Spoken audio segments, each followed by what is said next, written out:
যে আমরা এর শেষ দেখে নেব। এখানে 8% হিন্দুকে 32% চাকরি দিয়েছে।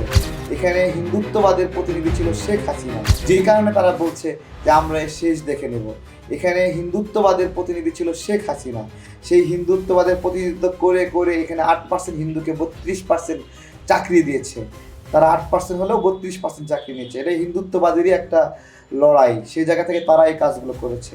এই জায়গাতে শেখ হাসিনার পতনের হওয়ার পরে তাদের যে একটা টুলস ছিল শেখ হাসিনা, তারা হতাশ হয়ে গেছে যে আমাদের তো টুলস তো পড়ে গেল, এখন আমরা কি করব। এই জন্য তারা অস্থির আচরণ করতেছে, অধৈর্য হয়ে গেছে এইগুলো।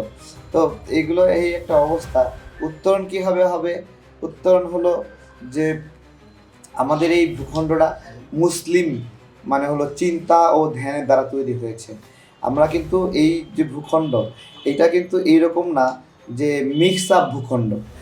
ধরেন মানে আমি তো বাঙালি, এই জন্যই ভূখণ্ড পাইনি, ভালো করে বুঝতে হবে। কিন্তু মানে বাঙালি তো পশ্চিমবঙ্গেও আছে, বিহার বললে না যে আমার আমার আমার পশ্চিম বাংলা, আমার বিহার, আমার উড়িষ্যা, এরকম করে বলে।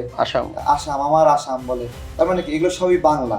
তাহলে বাংলা এই চেতনা থেকে, বাঙালি চেতনা থেকে আমাদের এই বাংলাদেশ তৈরি হয়নি।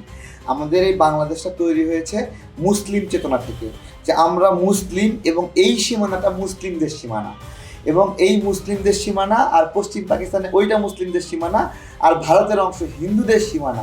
এই সীমানা কেন্দ্রিক যে একটা সীমারেখা, এখান থেকে আমাদের উৎপত্তি হয়েছে। কিন্তু 71-এ এসে আমাদের এই মুসলিম কেন্দ্রিক যে পরিচয় সীমারেখা, সেটাকে পরিবর্তন করে আমাদেরকে বানায় দেওয়া হয়েছে যে আমাদের বাঙালি পরিচয়। তাহলে আমার বাঙালি পরিচয় যদি আমার সীমারেখা হয়, তাহলে পশ্চিমবঙ্গ আমার, আসামও আমার, তা তো আমার না। যেহেতু সেটা আমার না, তাই আমার পরিচয় হলো আমি মুসলিম এবং এই ভূখণ্ড মুসলিমদের। ঠিক আছে, এইটা হলো একটা বিষয় আর কি।